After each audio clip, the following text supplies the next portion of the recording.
Hello guys, so meron tayo dito mga pan-display sa ating mga para sa mga kids natin. 'Di ba? Ito yung dinidisplay o dinidikit sa pader. Okay? So marami 'to. Yan. So isa-isahin natin 'yan. Bago 'yan, unahin ko muna yung mga materials na pwedeng gamitin dito. Okay, so A4 size lang 'to guys at glossy.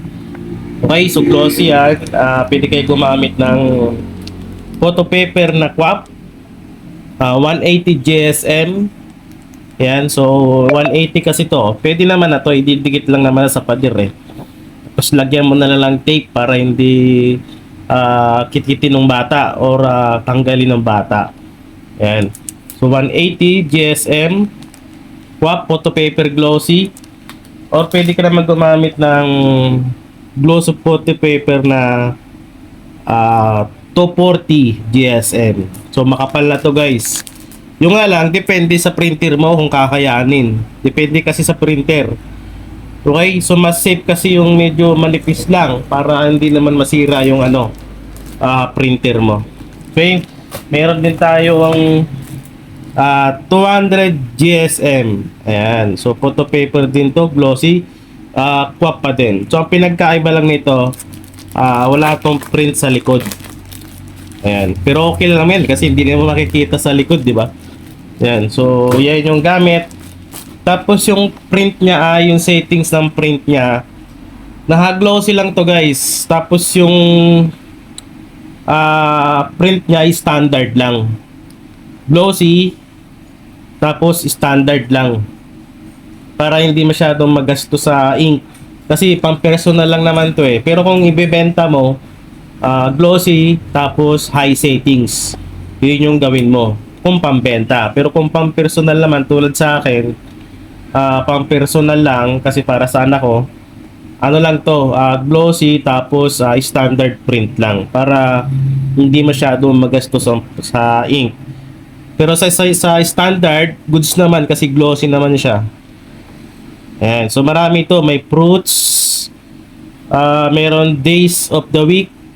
Ayan, Sunday, Monday. At shapes. Ayan. Tapos yung body parts natin.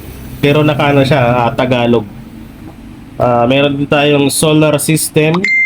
Para hanggat maaga pa alam na ng bata kung ano yung mga solar system ng ating planet. Meron din tayong vegetables. Ayan. Okay, so meron din tayong month. Colorful para maganda talaga siya dikit sa pader. Magustuhan ng bata yan. Tapos meron din tayong animals. Yan. Animals sa farm. Si animals, naka-English siya. Ayan. Ayan o. Community helper. Para alam nila kung sino-sino yung mga nakasalubong nila.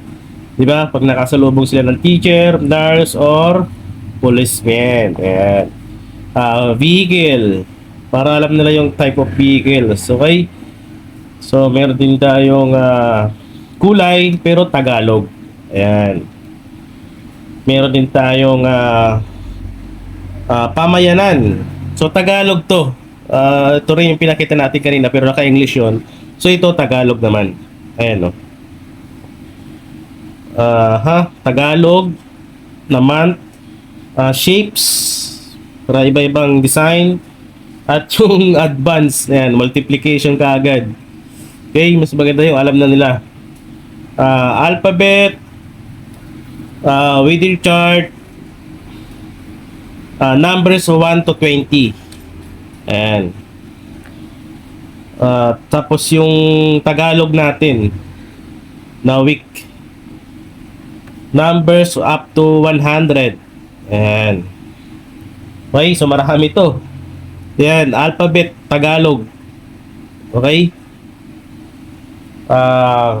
Emotion, character chart. Ayan. Character, emotion chart. Para alam nila yung mga emotion ng isang tao.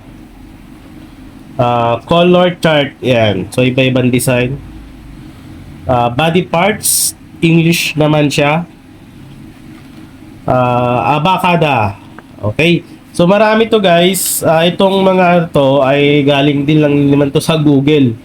Pero kung gusto mo naman, yung ready to print na naka MS Word na ito, as in one click mo na lang, ready to print na, naka A4 size, pwede naman mag-PM ka lang sa akin.